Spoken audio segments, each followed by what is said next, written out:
그날 제가 그 충격적인 장면을 목격하게 된 계기는 아주 사소한 실수 때문이었습니다. 그때 저는 직접 담근 열무김치를 딸아이에게 전해주고 혼자서 귀가하려던 참이었는데요. 막상 차에 타려고 보니까 차 키와 휴대전화를 딸아이네 집에 두고 나왔더라고요. 그래서 저는 두고 온 차 키와 휴대전화를 챙기기 위해 다시 딸아이네 집으로 향했습니다. 그런데 제가 딸아이네 집으로 들어가던 바로 그 순간 너무나도 어이없는 상황이 눈앞에 펼쳐지고야 말았습니다. 딸아이와 말싸움을 벌이고 있던 사이가 저랑 눈이 마주치기가 무섭게 의미심장한 미소를 머금더니만 또 그러기가 무섭게 아주 보란듯이 저희 딸의 뺨을 쫙 하고 크게 올려붙이더라고요. 물론 뜻밖의 상황은 거기서 끝이 아니었습니다. 당시 이로 형언할 수 없을 만치 크게 분노한 저는 그 몹쓸 사이놈에게 뜨거운 불벼락을 내리려고 했는데요. 정작 손찌검을 당한 딸아이가 아주 이상한 행동을 시작했어요. 저를 꼭 붙들고서는 이렇게 간절히 속삭였습니다. 제발 못 본 척 그냥 조용히 넘어가 달라고. 그래야 엄마 딸이 살 수 있다고. 마치 애걸복걸하듯이 너무나도 말이죠. 그런 아수라장 속에서 저는 문득 불길해졌습니다. 얼마 전 딸아이에게 직접 들었던 이야기가 하나 있었거든요.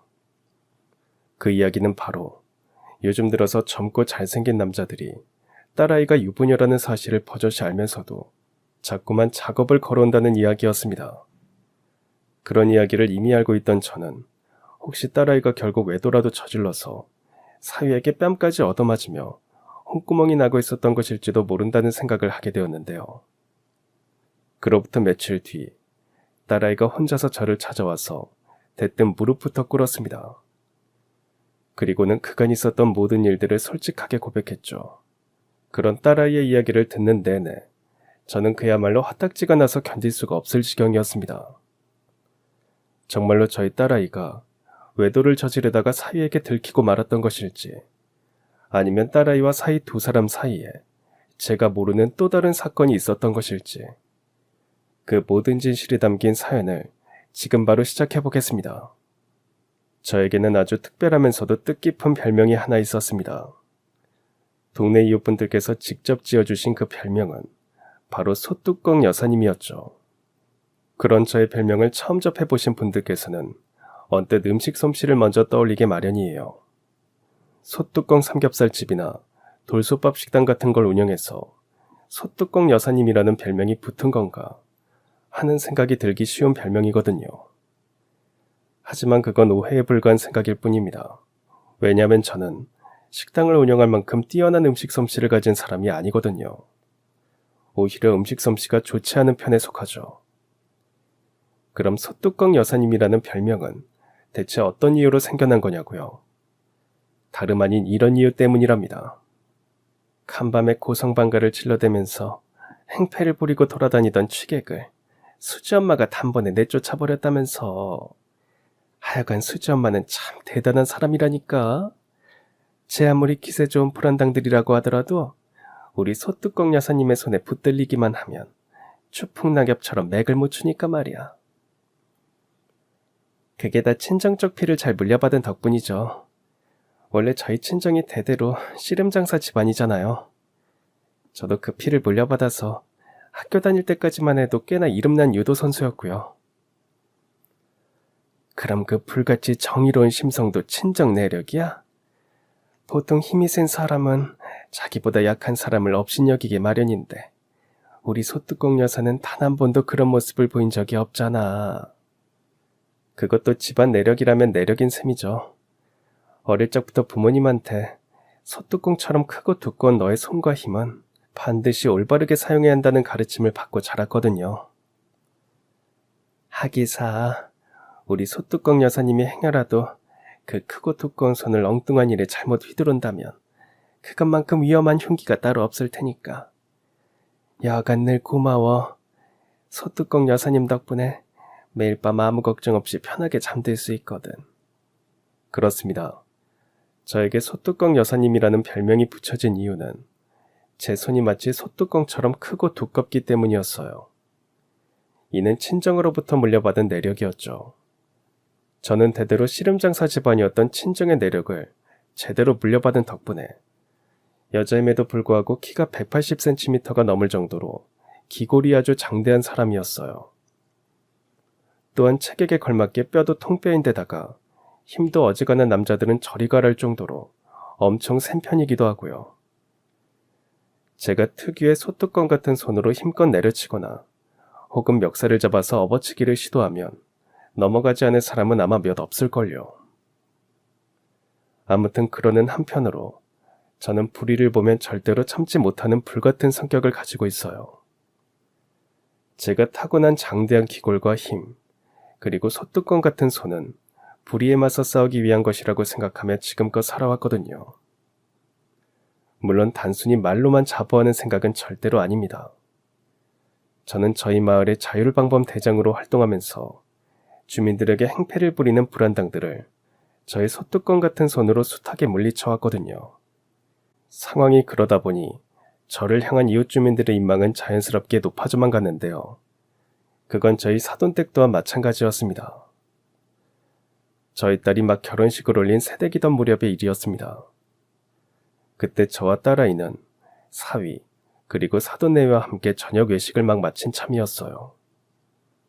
마침 그 식당은 사돈네 동네에 있는 곳이었기에 식사를 마친 저희는 아주 자연스럽게 사돈네 집으로 향했죠. 사돈네외께서 집에서 커피 한 잔 마시고 가라면서 초대를 해주셨거든요. 그런데 막상 사돈네 집 앞에 도착해보니 느낌이 뭔가 조금 이상했습니다. 거실 쪽 반범창이 뜯겨져 나가 있었고 창문 또한 활짝 열려 있었거든요. 심지어 집 안에선 낯선 인기척까지 들려왔어요. 이에 집에 외부인이 침입했다는 사실을 깨달은 사위가 저에게 이렇게 속삭였습니다. 아무래도 저희 집에 좀도둑이 침입한 모양이에요. 제가 얼른 경찰에 신고할 테니까 장모님께서는 저희 부모님이랑 같이 안전한 곳으로 가셔야 할 것 같습니다. 하지만 저는 그렇게 할 수가 없었습니다. 도둑들이 언제 도망을 쳐버릴지 모르는 상황이지 않은가. 경찰이 도착하기 전까지 기다리는 건 너무 늦을 수도 있네. 자네가 사돈분들이랑 우리 딸을 데리고 안전한 곳으로 피신해 있게. 저 몹쓸 좀도둑 놈들은 내가 직접 들어가서 일망타진할 테니까.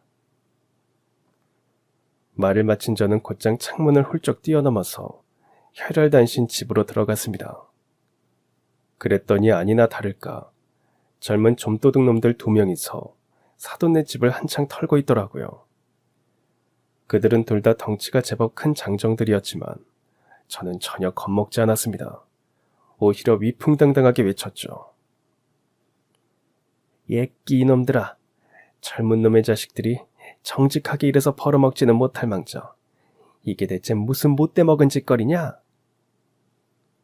그러자 그 2놈은 잠시 주변을 두리번거리더니 이내 여자인 제가 혼자라는 사실을 깨닫고서는 날부치를 앞세워서 뚜벅뚜벅 다가오기 시작했는데요. 그래봤자 그놈들은 호랑이 앞에 한낱 쥐새끼 신세에 불과했습니다. 제가 우렁찬 기합을 내지르며 소뚜껑처럼 두껍고 커다란 손으로 2놈의 멱살을 차례로 잡아 업어치기 한 판으로 완벽하게 제압을 해버렸거든요. 그렇게 그놈들은 꼼짝없이 경찰차를 타고 연행이 되었고 바로 그날부로 저는 사돈네 집을 구한 의인이 되었습니다. 특히나 저를 향한 사위의 존경심이 아주 대단했죠. 역시 장모님께서는 여자 대장부이십니다. 너무 그렇게 비행기 태우지 말게. 난 그저 내가 할 수 있는 일을 했을 뿐이니까. 아닙니다. 장모님은 정말 대단한 분이세요. 장모님처럼 든든한 부모님이 계셔서 얼마나 다행인지 몰라요. 존경하고 감사합니다. 이처럼 사위가 저를 존경하며 잘 따라주었던 덕분에 저희 딸아이의 결혼 생활 또한 탄탄대로였습니다. 며느리와 시어머니 사이의 고부 갈등만큼이나 사위와 장모 사이의 장서 갈등 또한 부부의 결혼 생활을 위협하는 큰 장애물이 되는 법인데 적어도 저희 집안에 장서 갈등만큼은 존재하지 않았으니 다른 부부들보다 훨씬 순탄한 결혼 생활이 될 수 있었던 거죠. 하지만 문제는 전혀 엉뚱한 곳에서 터져나오고야 말았습니다. 딸아이의 결혼 생활이 10년 차를 넘어가던 그 무렵, 예기치 못한 그림자가 저희 딸아이에게 조금씩 다가오고 있었거든요. 그 그림자란 바로 남자 문제였습니다. 저희 딸아이가 난데없이 이런 이야기를 꺼냈거든요. 저기 있잖아요, 엄마. 솔직하게 고백할 얘기가 하나 있는데 요즘 들어서 제 인생에 자꾸만 똥파리들이 꼬이기 시작했거든요. 언제부턴가 젊고 잘생긴 남자들이 자꾸 저를 따라다니더라고요. 제가 가정에 있는 유부녀라는 사실을 버젓이 알고서도 말이에요. 그게 정말이야? 그놈들이 너한테 대체 왜 그러는 거라니? 저랑 불장난을 저지르고 싶어하는 모양이더라고요. 골키퍼 있다고 골이 안 들어가냐면서 무작정 들이대지를 않나. 심지어는 저희 부부가 아직 아이가 없으니까 자기가 직접 아이를 만들어주겠다면서 아주 노골적으로 저를 쫓아다녀요. 아이고, 장차 세상이 얼마나 더 흉흉해지려고 그런 몹쓸 것들이 버젓이 활개를 치고 다니는 건지 모르겠구나. 여하간 그놈들한테 조금이라도 흔들렸던 건 아니지? 당연히 아니죠. 벌써 경찰까지 몇 번 불렀을 정도로 아주 철저하게 내쳤어요. 눈길 한번 준 적도 없고요. 그렇게까지 했는데도 그놈들이 포기를 하지 않더란 말이지. 네. 그래서 말인데요, 엄마. 혹시나 그 인간들이 계속해서 저를 쫓아다닌다면 그땐 엄마가 직접 나서서 아주 홍구멍을 내주세요. 그래, 알았다. 혹시 그놈들이 계속 쫓아다니면 엄마가 아주 개박산을 내어놓을 테니까 넌 아무 걱정 마라. 그리고 노파심에서 하는 말인데 절대로 그놈들에게 흔들리지 말거라. 만약 그랬다가는 이 엄마가 김서방이랑 사돈들을 볼 면목이 없어. 걱정 마세요. 제가 어디 엉뚱한 마음을 품을 사람도 아니잖아요. 일단 그날 대화는 그렇게 일단락이 되었습니다. 하지만 아무리 생각을 해봐도 참 요사스러운 일이었어요. 평소 저희 딸은 단아하고 지고지순하기로 정평이 나 있는 아이였거든요. 딸아이가 외간 남자들에게 불려시처럼 행동한 것도 아닌데도 그런 몹쓸 똥파리들이 숱하게 꼬여들었다는 사실이 저로서는 좀처럼 이해가 되지를 않았죠. 그나마 다행이었던 건 딸아이가 처신을 잘해서 그 똥파리들을 제대로 떨쳐낸 모양이었다는 점이었습니다. 딸아이 입에서 같은 이야기가 나오는 일은 생기지 않았고 제가 직접 나서서 똥파리들을 내쫓아 버리는 일 또한 생기지 않았으니까요. 물론 대체 왜 그런 일이 생겼는지는 여전히 이해가 되지 않는 노릇이었지만 최소한 별 문제 없이 잘 흘러간 것 같아 보였으니 엄마인 저로서는 안도의 한숨을 내쉴 수 있었죠. 어쨌거나 덕분에 저는 다시금 평화로운 일상으로 돌아올 수 있었습니다. 소뚜껑 여사이자 자율방범대장으로서 마을의 치안 유지에 힘쓰는 한편으로 독거노인분들을 위한 봉사활동도 나가기 시작했죠. 그런데 하루는 저희 동네 주민센터에서 독거노인분들을 위한 음식 나눔 행사가 있었어요. 때는 마침 무더운 여름이었기에 계절에 맞는 열무김치를 만들어서 여러 독거노인분들과 소외계층분들에게 나누어 드리기로 했죠. 그렇게 한창 열무김치를 담그고 있던 저는 문득 딸아이를 떠올렸습니다. 비록 제 음식 솜씨는 뛰어난 편까지는 아니었지만 적어도 딸아이만큼은 엄마인 제가 무더운 여름마다 직접 만들어주는 열무김치를 아주 좋아했었거든요. 그래서 저는 내친 김에 딸아이에게 가져다줄 열무김치도 담그기로 했는데요. 뜻밖에도 열무김치가 아주 맛있게 잘 되었더라고요. 김치를 맛본 이웃들이 하나같이 소뚜껑 여사가 만든 김치가 맞느냐고 질문을 해왔을 정도로 참 맛이 있었습니다. 이에 저는 아주 신이 나서는 열무김치를 바리바리 챙겨서는 곧장 차를 끌고 딸아이의 집으로 찾아갔어요. 그런데 또 때마침 사위가 집에서 쉬고 있더라고요. 장모님께서 저희 집에는 어쩐 일이세요? 열무김치가 맛나게 잘 되었길래 자네랑 우리 딸 먹이려고 챙겨왔지. 헌데 자네는 이 시간에 회사에 안 있고 어찌 집에 있는 겐가? 마침 오늘이 저희 회사 창립기념일이거든요. 그래서 집에서 쉬고 있었어요. 이래저래 잘 되었네. 오랜만에 자네랑 우리 딸이랑 오붓하게 마주 앉아서 점심 식사를 할 수 있겠어. 그날의 점심 식사는 별 문제 없이 잘 마무리되었습니다. 특히나 사위는 제가 가져간 열무김치를 아주 맛나게 먹었어요. 식사를 마친 이후로는 사위가 직접 저에게 재료값 하라면서 돈 봉투도 챙겨주었고요. 물론 저는 처음엔 그 봉투를 받지 않으려고 했지만 사위가 아파트 주차장까지 저를 따라와서 쥐어주더라고요. 그래서 저는 정말 어쩔 수 없이 봉투를 받게 되었습니다. 그러는 한편으로 마음이 뿌듯하더라고요. 인성이 반듯한 사위를 참 잘 얻었다는 생각 때문이었습니다. 그런데 뿌듯한 마음을 품은 채로 집으로 돌아가려던 저는 순간 아차 싶었습니다. 주차된 차 문을 열려고 하다 보니까 제가 차키와 휴대전화를 딸아이의 집에 두고 그냥 나왔더라고요. 하다못해 휴대전화라도 손에 쥐고 있었더라면 딸에게 전화를 걸어서 차키를 가지고 내려와 달라고 했을 텐데 그럴 수도 없었던 저는 걸음을 돌려서 딸아이네 집으로 향했는데요. 딸네 집 현관문 앞에 도착한 제가 초인종을 누르려고 하는데 집안에서 사위의 목소리가 들려오더라고요. 완전히 닫히지 않은 채로 살짝 열려있는 현관문 틈새로 넘어오는 목소리였고 그때 사위는 분명 저희 딸에게 고래고래 고함을 지르고 있었습니다. 요즘 당신 진짜 너무하는 거 아니야? 남편이 내가 직장에서 열심히 돈을 벌어오면 당신은 가정주부로서 집안 살림에 최선을 다해야지. 집안 꼬라지가 이게 대체 뭐냐고? 돼지우리가 따로 없겠네 정말. 순간 저는 고개를 갸우뚱하고야 말았습니다. 집안 꼬라지가 엉망이라는 사위의 말이 좀처럼 이해가 되지를 않았으니까요. 딸네 집은 정리정돈이 아주 깔끔하게 잘 되어 있었거든요. 심지어 분명 조금 전에 딸네 집에서 셋이 함께 식사를 할 때까지만 해도 두 사람 사이에 불화의 조짐 같은 건 전혀 보이지도 않았었고요. 하물며 그런 와중에 더 이해가 되지 않았던 건 제 딸아이가 분명 살림살이 트집을 잡히고 있으면서도 마치 기죽어서 지내는 사람처럼 말대꾸 한마디 하지 못하고 있었다는 점이었습니다. 이에 저는 현관문을 조심스럽게 열고 집으로 들어갔습니다. 사위가 대체 무슨 이유로 그런 언행을 보이고 있으며 딸아이가 말대꾸 한마디 못하고 그저 듣기만 하고 있는 이유를 직접 물어보기 위해서였죠.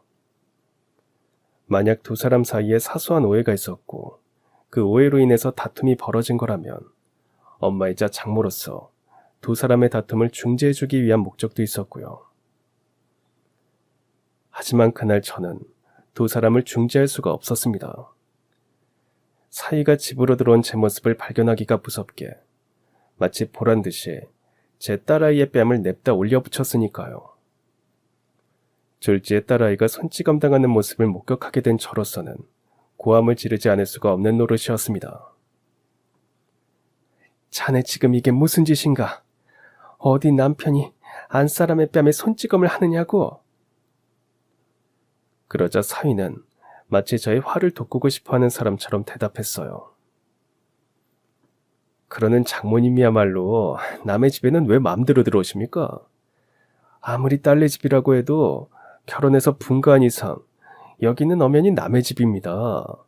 이대로 마음대로 드나드는 건 엄연히 이혼 사위라고요. 뭐가 어쩌고 어째?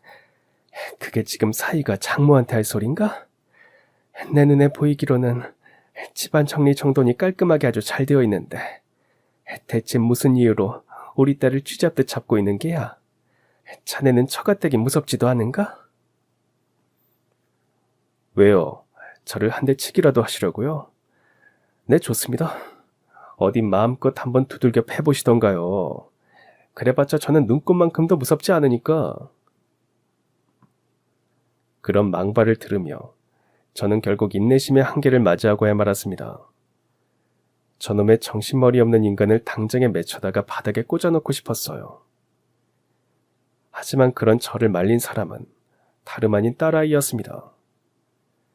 딸아이가 불처럼 격분한 저를 급하게 끌어안고서는 저에게만 들리도록 목소리를 낮추어서 이렇게 말했거든요. 오늘 일은 그냥 못 본 척 조용히 넘어가 주세요. 제가 이렇게 부탁할게요. 엄마가 눈 감고 넘어가 주셔야 제가 살 수 있단 말이에요. 순간 저는 그 자리에서 얼어붙고야 말았습니다. 멀쩡히 잘 정돈된 집안 살림살이를 두고 마치 트집 잡히듯 구박을 당하고 있었던 것도 모자라서 심지어 엄마인 제가 보는 앞에서 남편에게 뺨까지 얻어맞은 딸아이 입에서 나올 말이 절대로 아니었거든요. 든든한 엄마인 저에게 도움을 청해도 모자랄 판에 그냥 못 본 척 조용히 넘어가 달라니. 심지어 제가 눈을 감고 넘어가 주어야 딸아이가 살아날 수 있다니. 정말이지 너무나도 비정상적인 상황이었습니다. 물론 그런 와중에도 사이놈은 계속해서 망발을 이어가며 저를 도발했어요. 마치 장모에게 매맞지 못해서 환장한 사람처럼 말이죠.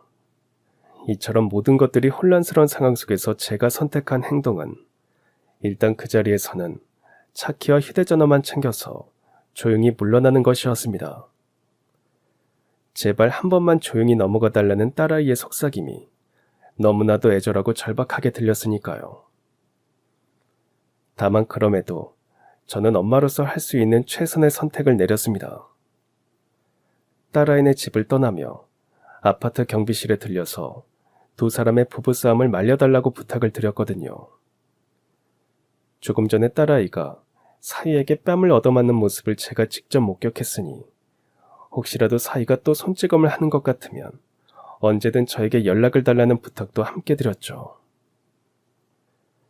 어쨌거나 그렇게 집으로 돌아온 저는 이후 며칠 내내 아주 복잡한 심정으로 보냈습니다. 그러다 문득 아주 불길한 생각이 들더라고요. 지난날 딸에게서 전해 들었던 똥파리 남정네들 이야기와 관련된 불안이었습니다. 만약 정말 만에 하나라도 딸아이가 그 남정네들 중 하나에게 마음을 빼앗겨 결국 외도를 저지르게 되었고 심지어 사위에게 외도를 들켜버리기까지 했던 상황이라면 사위가 제 딸아이의 뺨을 올려붙이고도 남을 만한 일이었으니까요. 하물며 사위가 저희 딸아이의 살림 솜씨에 대해 트집을 잡은 것 또한 같은 맥락에서 충분히 가능하고도 남을 만한 일이었습니다. 원래 사람이 누군가에게 크게 실망하게 되면 그 누군가와 관련된 모든 것들이 나쁘게 보이기 마련이니까요. 즉 사위는 외도를 저지른 저희 딸에게 크게 실망한 나머지 멀쩡히 잘 정리정돈된 살림살이들마저도 못마땅해 보이기 시작했을런지도 모르는 상황이었습니다. 딸아이의 엄마인 저 또한 못마땅하게 보이고도 남았을 테고요. 물론 제가 혼자서 마음을 끓이느니 차라리 딸이나 사위에게 연락을 해서 솔직하게 물어보는 쪽이 훨씬 나은 선택이었을 겁니다. 하지만 저는 두 사람에게 먼저 연락을 할 수가 없었어요. 아무리 제가 소뚜껑 여사님이라는 별명을 가진 여자 대장부라고 하더라도 결국엔 엄마이거든요. 만약 제 딸아이가 외도를 저지른 것이 맞다는 대답이라도 돌아오면 저는 그 상황을 어떻게 감당해야 할지가 너무나도 걱정스러웠습니다. 엄마로서 딸아이의 잘못을 대체 어떻게 혼을 내야 할 것이며 사위와 사돈 내외에게 대체 어떻게 사과를 해야 할지 그러한 모든 상념들이 저로서는 너무나도 복잡하고 괴로웠습니다. 그런데 며칠 뒤 뜻밖에도 딸아이가 저를 먼저 찾아오더라고요. 그리고는 제 앞에 무릎을 꿇은 채로 아주 기가 막힌 이야기를 털어놓기 시작했습니다. 그때 그 사람한테 손찌검하지 않고 넘어가 주셔서 너무 고마워요. 엄마 덕분에 제가 아주 큰 위기를 무사히 넘길 수가 있었어요. 그건 또 대체 무슨 소리니? 엄마가 보는 눈앞에서 뺨까지 얻어맞아 놓고서는 큰 위기를 무사히 넘길 수가 있었다고? 너 설마 김서방한테 큰 잘못이라도 저질렀던 게야? 그래서 그동안 나 몰래 구박을 받으면서 지내왔던 거고? 안심하세요. 그 인간이 그동안 엄마 몰래 제 속을 박박 긁어놓았던 건 맞지만 제 잘못은 진짜 단 하나도 없거든요. 그럼 사이가 대체 왜 그런 행동을 일삼았다는 거니? 어디 제대로 설명을 해버렴. 그 인간이 저랑 이혼을 하고 싶어 하거든요. 일전에 얘기했었던 그 똥파리 같은 남자들이 저한테 꼬여들었던 일도 알고 보니까 그 인간이 저랑 이혼하려고 저지른 수작질이었고요. 저에게 이혼 귀책 사유를 뒤집어 씌우고 이혼을 해야 자기가 큰 이익을 보게 되니까요.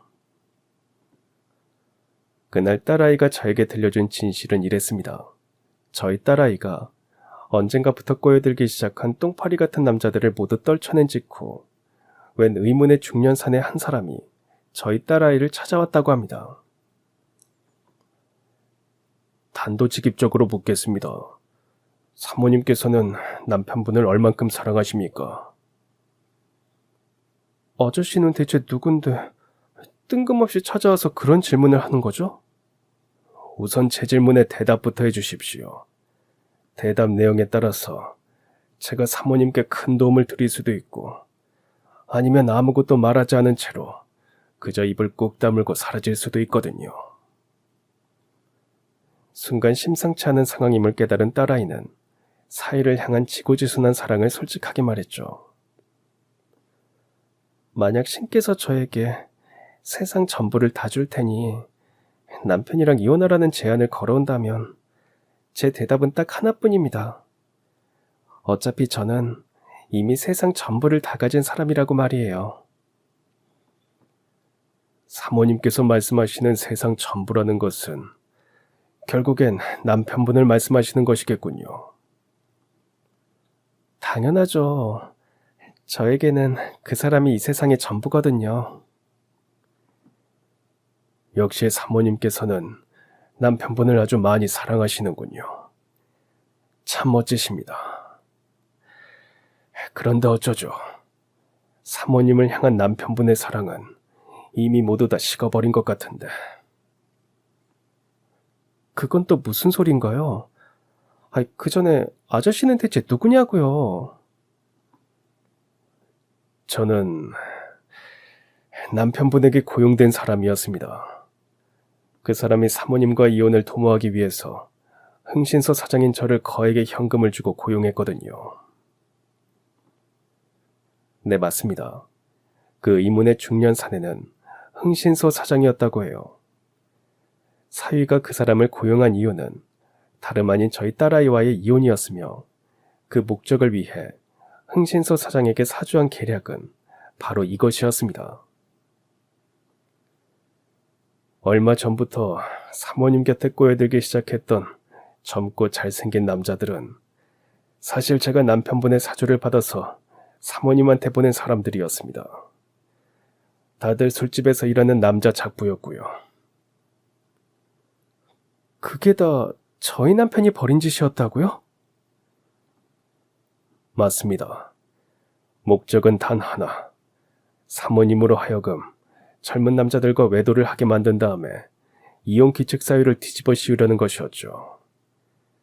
모든 이혼 기책 사유가 사모님에게 있어야 남편분께서 아주 유리하게 재산 분할을 받을 수 있거든요. 처음 저희 딸은 쉽사리 그 말을 믿을 수가 없었습니다. 난생 처음 보는 낯선 남자가 대뜸 찾아와서는 너무나도 비상식적인 소리를 늘어놓고 있었으니까요. 하지만 저희 딸이 결국 그 사람 말을 믿게 된 건 그 사람이 저희 딸과 사이 단둘만이 알고 있는 이야기를 꺼냈기 때문이었죠. 신혼 초에 사모님께서 재테크로 7천만 원 목돈을 거머쥐게 되셨고 그 7천만 원 전액으로 전도 유명한 외국 벤처기업의 주식을 매입해 두신 적이 있죠. 그때는 헐값이었던 주식이 지금은 어마어마하게 올라서 대략 70억 상당의 가치로 상승했고요. 그걸 대체 어떻게 알고 계신 거죠? 사내분과 저 사이의 거래 조건 덕분이었습니다. 제가 사모님을 불륜녀로 만들어서 남편분에게 압도적으로 유리한 재산 분할을 가져다 준다면 이혼을 통해 거머쥐게 된 재산의 5%를 저에게 수고비로 지급해 주기로 했거든요. 나 참 기가 막혀서 정말 결국 돈 때문에 저를 모함해서 내다 버리려고 했었던 거로군요. 아저씨도 그 수작질의 공범이었고요. 그래놓고선 모자랬다고 무슨 염치로 저를 찾아온 거죠? 잘생긴 남자들을 완강하게 밀쳐내는 사모님의 모습을 지켜보면서 저 스스로 아주 큰 죄책감을 느꼈거든요.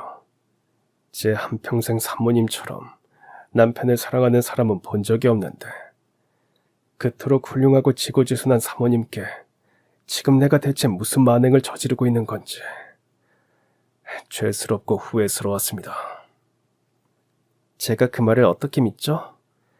겉으로는 저에게 사과하는 척 다가와놓고 뒤에서는 그 인간이랑 짜고서 또 무슨 수작질을 벌이고 있을지도 모르는 일이잖아요.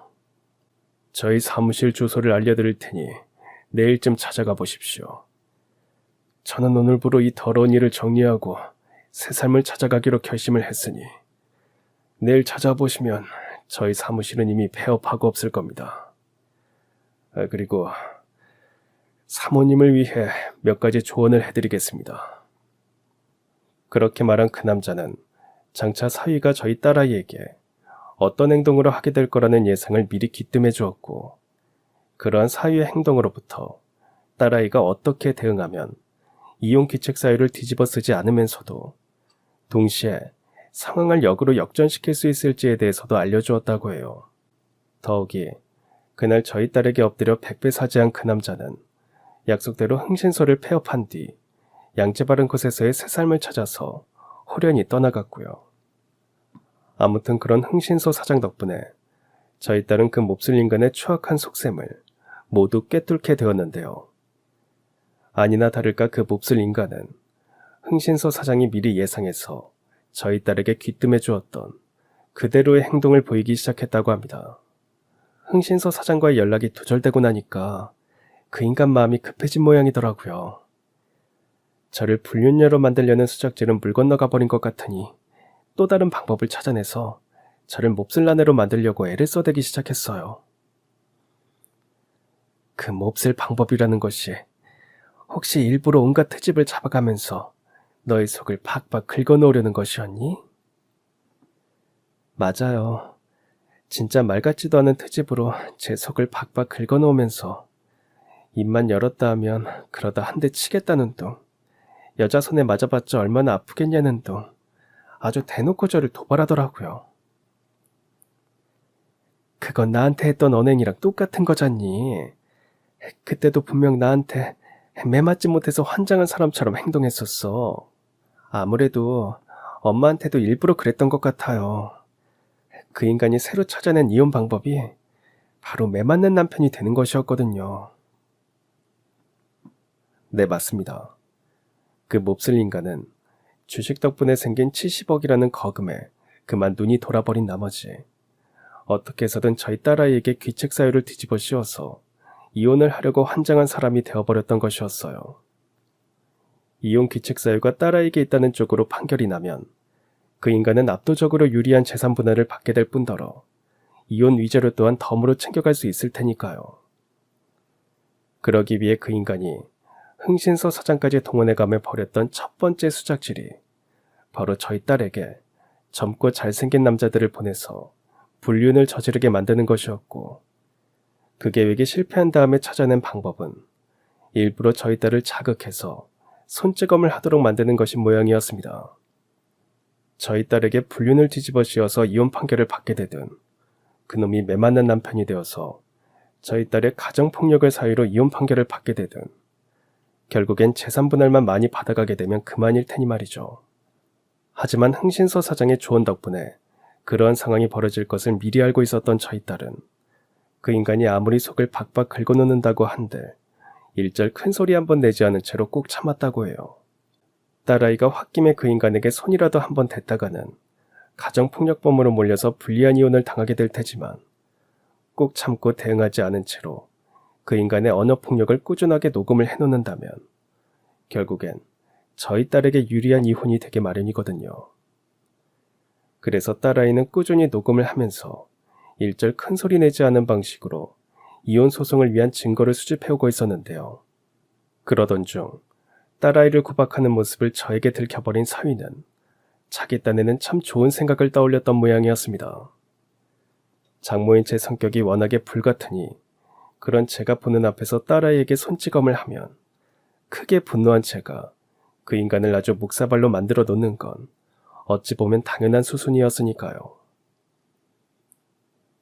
그럼 그때 일부러 엄마를 말렸던 게로구나. 맞아요.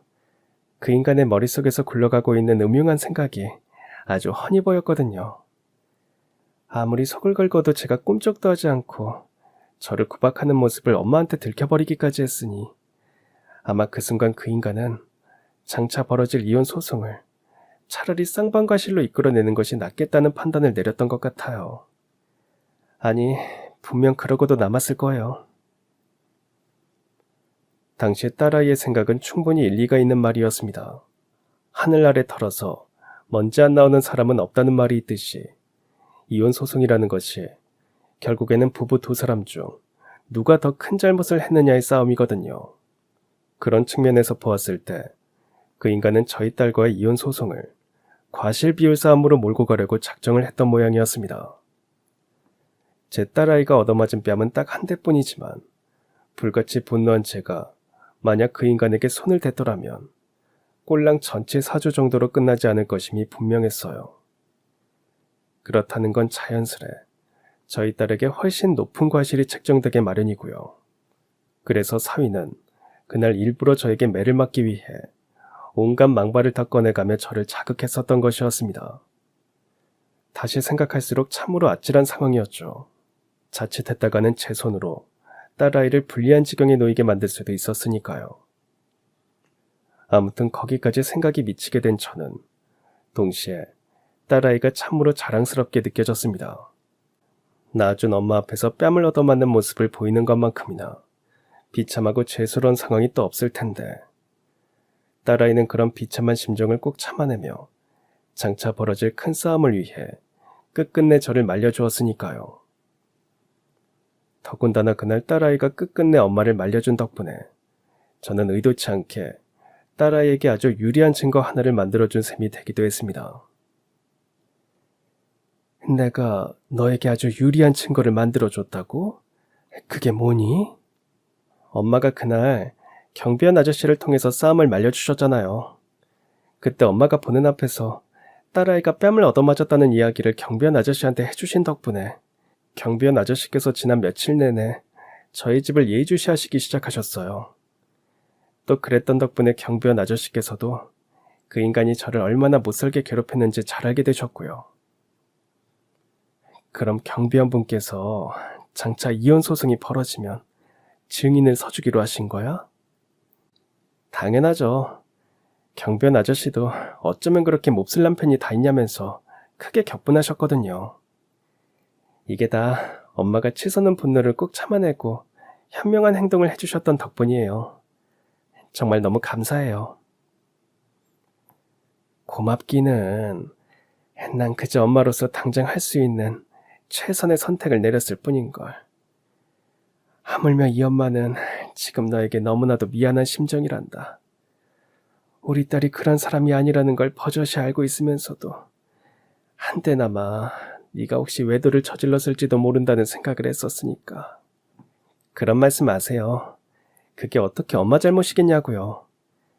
그놈의 돈노름에 눈이 멀어서 저를 불륜녀로 만들려고 했던 그 몹쓸 인간 잘못이죠. 아무튼 참고 버티는 인내의 시간은 이제 모두 끝났어요.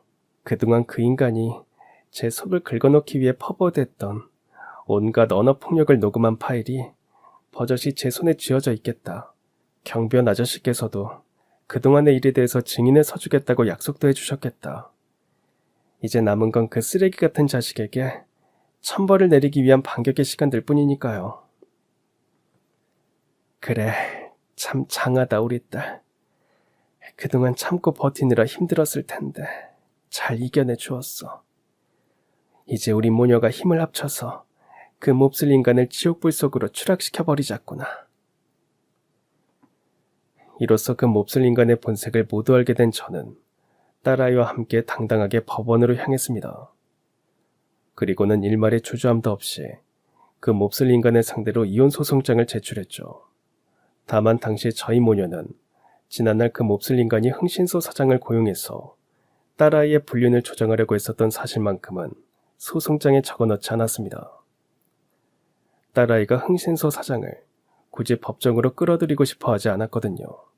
어쨌거나 흥신소 사장은 저희 딸아이에게 엎드려 백배 사죄를 했고, 딸아이에게 그 몹쓸 인간한테 절대 휩쓸리지 말고 참고 견디는 싸움을 해보라는 조언 또한 해주었을 뿐더러 결정적으로 스스로 개가 천선해서 양지에서 올바른 삶을 살기로 결정한 사람이었으니 저희 딸 입장에서도 굳이 법정으로 끌어들일 필요가 없는 일이었습니다. 더군다나 이혼 소송에서 승리하기 위한 증거들은 이미 차고 넘치는 상황이었고요. 아무튼 그렇게 시작된 이혼 소송에서 그 몹쓸 인간은 그야말로 쪽도 못 쓰고 깨져나가고야 말았습니다. 저희 모녀가 판사님으로부터 이런 판결을 받아냈거든요. 제출된 증거와 법정에서의 증언, 그리고 기타 여러 정황들을 종합해본 결과 원고인 아내에게는 아무런 기책 사유가 없으며 이혼의 모든 기책 사유는 오직 피고인 남편에게만 있는 것으로 보인다. 따라서 본 법정은 다음과 같이 판결한다. 첫째, 원고와 피고는 이혼하며 모든 기책 사유는 피고에게만 있다. 둘째, 피고는 법원에서 정한 위자료를 원고에게 지급해야 하며 정해진 기일까지 위자료의 지급이 이루어지지 않을 경우 법정 이자를 가산토록 한다. 셋째, 피고는 본 판결로서 정한 그대로의 재산 분할을 이행한다. 넷째, 변호사 수임료 및 그 밖의 소송 비용은 피고가 부담한다.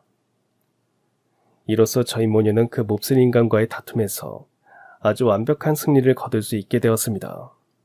그 몹쓸 인간에게서 받아낸 위자료만 해도 억 단위에 이를 만큼 아주 압도적인 판결이었거든요. 더욱이 그날 그 몹쓸 인간은 법정에서까지 아주 꼴사나운 모습을 보였어요. 판사님의 판결이 떨어지기가 무섭게 차라리 너 죽고 나 죽자고 외치면서 저희 딸에게 아주 위협적으로 달려들었거든요. 뭐 그러거나 말거나 딸의 곁은 소뚜껑 여사님이 아주 든든하게 지키고 있었습니다. 이에 저는 속으로 그래, 오늘 너 아주 잘 걸렸다를 외치며 그 몹쓸 인간을 단번에 바닥에 매다 꽂았어요. 물론 그러한 사건에 대한 처벌을 받은 건 제가 아닌 그 몹쓸 인간이었습니다. 감히 법정에서 소란을 부린 대가로 법정 소란죄로 처벌을 받았거든요. 다만 분할 대상이었던 70억 재산이 워낙에 큰 돈이었기에 제 아무리 불리하게 이혼을 했다고 한들 그 몹쓸 인간의 수중에 떨어진 돈 또한 적은 금액은 절대로 아니었는데요. 그렇다고 해서 실망하기에는 아직 이릅니다. 왜냐하면 그날의 이혼 판결은 그 몹쓸 인간의 인생이 나랏길을 걷게 된 시작에 불과한 일이었으니까요. 모든 이혼 절차가 끝나고 한 5년쯤 지났을 무렵의 일이었습니다. 지인들 모임에 다녀온다던 딸아이가 싱글벙글 웃는 얼굴로 집으로 돌아와서는 아주 반갑고 통쾌한 소식을 전해주더라고요. 오늘 밖에서 무슨 좋은 일이라도 있었니? 얼굴에 웃음기가 아주 가득하구나. 당연하죠. 지인들 모임에 나갔다가 그 몹쓸 인간이 지금 어떤 꼬라지로 살고 있는지 전해들었거든요. 그래? 어디 이야기 좀 들어보자꾸나. 요즘 어떻게 지낸다디?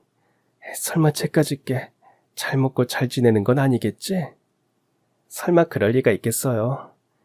듣자니까 패가망신해서 거짓골을 면하지 못하게 되었다더라고요.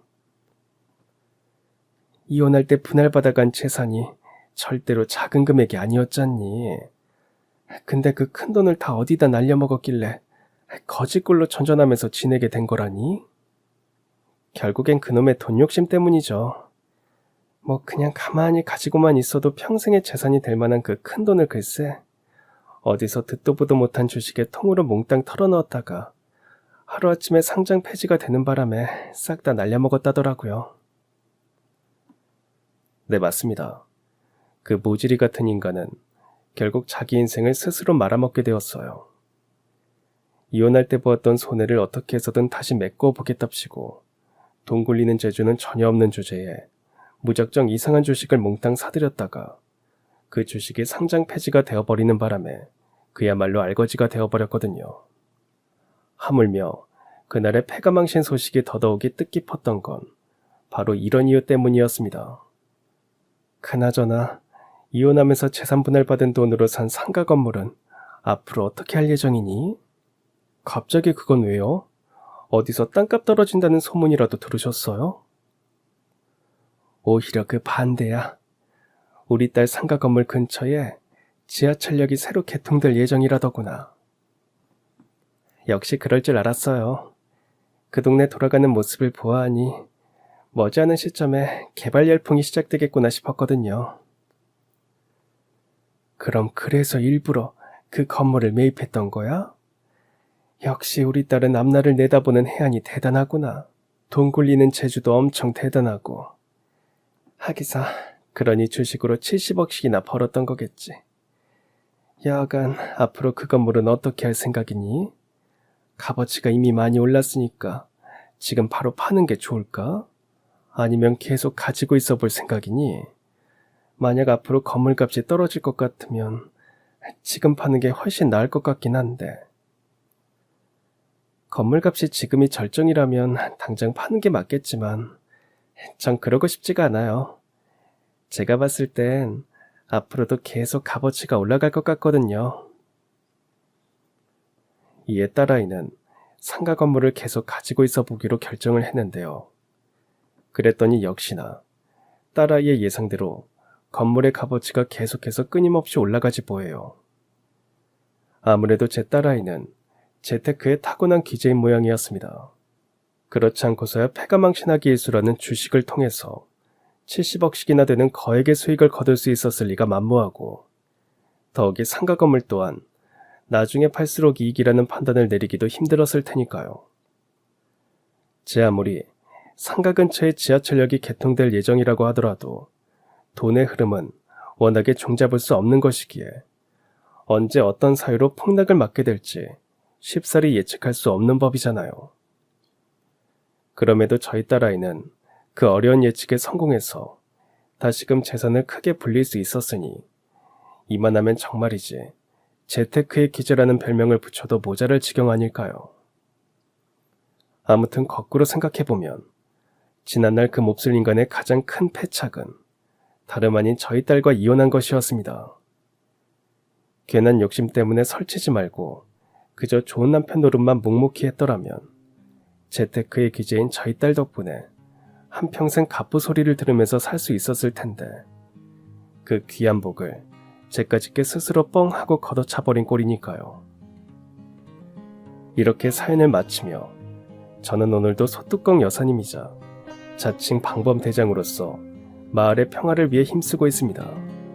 재테크의 기재인 저희 딸은 얼마 전에 1인 투자 회사를 설립해서 지금은 매일같이 승승장구하고 있어요. 또한 저희 모녀는 앞으로도 영원한 꽃길만 걸을 예정이랍니다. 그럼 지금까지 사연 들어주셔서 감사합니다. 사연이 재밌으셨다면 구독과 좋아요 부탁드려요. 감사합니다. 안녕히 계세요.